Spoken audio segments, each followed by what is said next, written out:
Nay, kasama ko si Cheska, yung best friend ko. Ang ganda naman yung best friend mo, anak.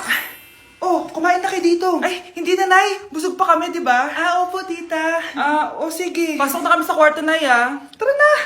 Tagal na natin di nagkita, bes. Oo nga pero syempre, best friend pa din tayo. Basta, walang iwanan Oo naman, walang iwanan. Hanggang sa kabilang buhay pa yan. Lucio, bata pa tayo. Matagal pa yan. Manood na nga tayo. Sige, kunin ko lang ang mga chichirya natin. Mare! Oh, Mars, ang ginagawa mo dito? Nandiyan ba si Scarlett? Bakit, Mars? Si Jessica kasi, yung best friend niya, nasagasaan daw kagabi. Ha? Kasama pala ni Scarlett kanina si Jessica. Oo nga. Manonood nga kami ngayon ng movie sa kwarto Scarlett, maniwala ka. Nakalamay na siya ngayon. Di magandang biro yan, tita Sige na, ipasok na ako. Oh, eto. Picture ng lamay niya. Ayaw niyo pa maniwala, Jessica? Saan nagpunta yun? Matawag? Scarlett, for sure alam mo na yung nangyari kay Jessica. Pupunta ka ba sa lamay niya ngayon? Ano pong sabi niyo, tita? Scarlett! Scarlett, lumabas ka dyan! Hi, Scarlett. Tara, nood na tayo ng movie. Jessica?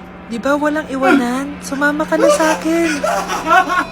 Anak? Yes po, Nay. Halika na dito, kakain na tayo. Sige po, Nay. Eto, anak, kumain ka na. Lasang panis, Nay. Hindi panis yan, anak. Ano ka ba? Totoo nga po, Nay. Hindi nga. Sige po, Nay. Sige po, Nay. Few moments later. Aray, sakit ng tiyan ko. Nay, CR muna ako. Sige lang, anak. Mag-CR ka na.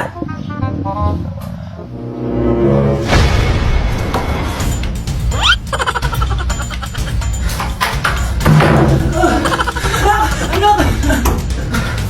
Ako muna! Anak! Nay! Wait lang po, Nay!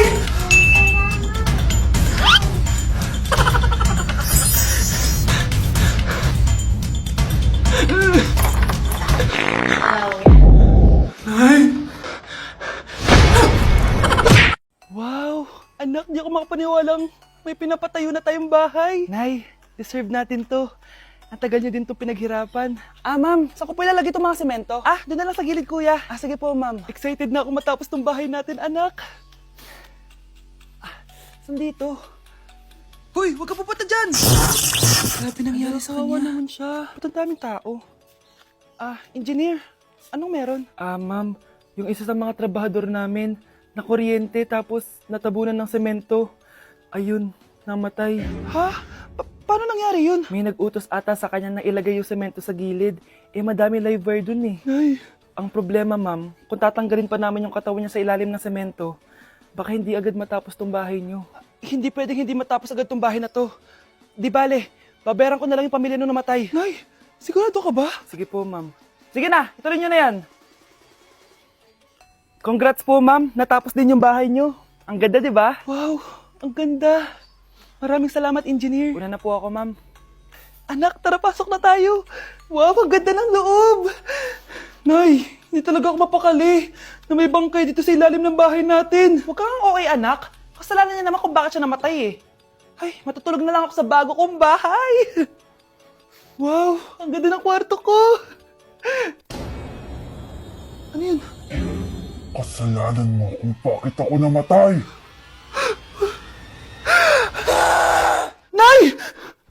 Anak, maganda ka na. Dadating yung mayaman kong boss. Sige po, Nay. Alimos po. Umalis ka nga dito. Baka makita ka pa ng boss ko. Sige na po. Pangkain ko lang po. Gutom na ako Lumayas ka na. Ang dumi mo. Huwag ka nang babalik dito, ito. Bili ka ng pagkain. Masasama talaga ugali ng mga yan. Thank you po. Pagpalain po sana kayo. Sige na. A few moments later. Boss, kamusta? Alam mo naman bakit nandito ako, di ba? Oo. Bibigyan mo ko ng pera. Tama. Dahil ang bait mong tao. Wow, Nay. Yayaman na tayo. 1,000,000 ang laman nito. Salamat. Ops. Hindi mo to deserve. Bakit naman? Ang bait ko kaya. Tumutulong kaya ako sa kapwa ko. Parang di naman, Nay. Nay, pumasok yung mabahong pulubi, bakit nandito na naman yan? Boss, pinaalis nila ako kanina. Naalala niyo ba siya? Tauhan ko yan. Sinabihan pa akong madumi. Joke lang yun. Ito naman. Shh! Ibibigay ko to sa karapat dapat at hindi ikaw yun. Ikaw ang karapat dapat na makatanggap nito. Sa akin? Milyonaryo na ako! Hindi pwede to. Sa akin dapat yan eh. Kayo ang tunay na mababaho. O eto, 5 piso, pampalubag loob. 5 piso!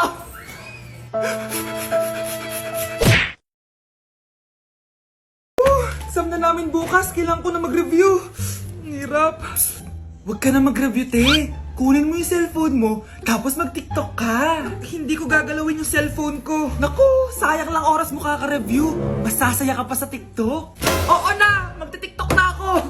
A few moments later. Anak, pinagluto kita ng favorite mo. Kain ka na.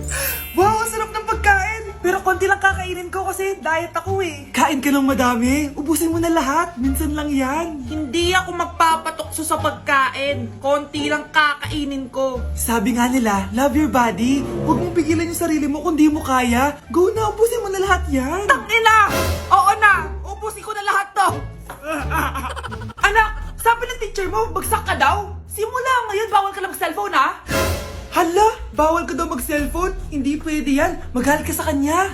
Anay, sorry. Hindi po kasi ako nakapag-review eh. Walang sorry-sorry sa akin. Bigay mo sa akin phone mo. Kung ako sa'yo, sasagutin ko na yan. Bigay mo sa akin phone mo.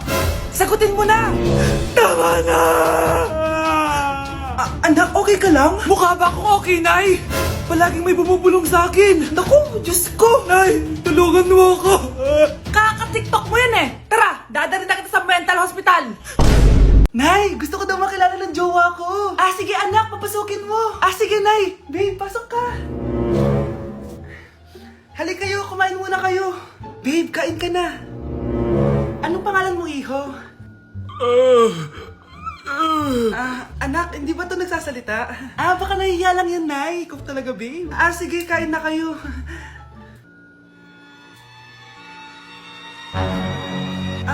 Si Ay lang ako, sige, anak. Anak, matagal ka pa ba? Sabi ko na multo ka eh. Halika dito. Anak! Bakit ka tumatakbo, Nay? Yung jowa mo! Multo siya! Pinagsasabi mo dyan, Nay! Anak, tingin ka sa likod! Ay, Mare! Nay, umalis na tayo dito! Tara na anak. A few moments later. Ang galing natin, Nay! Naloko natin sila! May bago na tayong bahay, anak! Nay! Sino yun? Totoong multo na yun, anak! Umalis na tayo dito! Nay! Pupunta po yung boyfriend ko mamaya! Talaga, anak? Sige, paghahanda ko kayo! Sige po, Nay. Excited na ako makita boyfriend ng anak ko! A few moments later. Anak! Pupunta din pala yung boyfriend ko mamaya! Tamang-tama! Makikita na silang dalawa ng boyfriend ko! Nakaka-excite naman, anak! Wait lang, tawagin ko lang si Kenneth. Kenneth? Bakit ka pangalan ng boyfriend ko? Baka nagkataon lang. 1 hour later. Tao po! Nay, nandito na po boyfriend ko! Sige, papunta na ako! Anak, nasa na yung boyfriend mo? Kenneth? Boyfriend mo to, anak? Opo, Nay! Siya po yung sinasabi ko sa inyo! Ha? Boyfriend ko din to eh! Ha? Walang hiya ka! Manloloko! Lumayas ka dito! Layas! Layas! Teka lang! Bakit? May kakambal ako! Siya yung boyfriend mo, tita! Parehas Kenneth yung pangalan namin! Yun naman pala, Nay eh! Sorry! Nay, ito pala yung maliligaw number 1 ko. Approve ba sa'yo? Hello po, tita. So, ikaw pala yung maniligaw ni Scarlett? Ano ang kaya mong ibigay sa anak ko? Hindi man po ako mayaman. Pogi naman ako. Pas sa walang pera, sa daming luho ng babaeng to, hindi mo mabubuhay yung anak ko. Di naman importante yung pera na eh. Basta pogi. Next! Kung pera to. Hi, tita. So, anong kaya mong ibigay sa anak ko? CEO yung tatay ko. Meron po kaming sports car, tapos malaki po yung bahay namin. Mayaman pero mukhang mabaho. Charger to Bibigyan sana kita ng 1 milyon. Bahala ka dyan. 1 milyon? Hoy, babalik ka dito! Nay, puro ka next. Gusto ko na magka-jowa. Siyempre, gusto ko yung perfect na lalaki para sa'yo, anak. Hello po, tita. Oh, anong kaya mo ibigay sa anak ko? Hindi po ako mayaman, tita. At hindi rin po ako sobrang gwapo. Pero malinis po ako sa katawan. At marunong din po ako maglinis ng bahay at ng mga plato. Wow! Ganito yung gusto ko lalaki para sa'yo, anak. Kaya etong award-winning Wise Cleaner ang gamit ko kasi ito ang the best dishwashing liquid kit. Tara, samahan niyo ako gumawa ng dishwashing liquid. Nabili ko nga pala tong kit na to for only 250 pesos at ito yung mga laman niya. Siyempre, importanteng basahin niyo muna yung instructions. At ayun na nga, nag-umpisa na tayo. Naglagay lang ako ng 14 liters sa timba namin. At ang unang nilagay ko ay itong bubble booster. Susunod ay nilagay ko na rin yung surfactant. So kailangan paikot niyo tong ilagay. O diba, para ka lang nagluluto. Nag-set lang ako ng timer for 20 minutes para hintayin matunaw lahat ng ingredient. Pagkatapos nun ay haluin niyo na mabuti at ilagay niyo na yung premix bottle. So ito pala nabili ko ay calamansi flavor at ito na yung magiging kulay ng dishwashing liquid natin. Nilagay ko na rin pala yung thickener para maging malapot na yung dishwashing liquid natin. Pero dahan-dahan lang guys ha. At ayun, tinakpan ko na at babalikan natin for 24 hours. So mukhang okay na at bumili din ako ng mga bote. Dito ko ilalagay yung mga dishwashing liquid. Naisip ko lang na perfect pala to maging business. Kasi madali lang gawin at madami ka rin magagawa. Nagprint lang ako ng mga stickers at ayan, pwede na natin siyang ibenta guys. Kung ako tatanungin nyo, super worth it nitong Wise Cleaner. Perfect! Anak, pakasalan mo na to. Sige. Pwedeng kiss the bride na agad. Dapat may 5 apo na ako bukas, ha? Maawa ka naman sa kifi ko, Nay.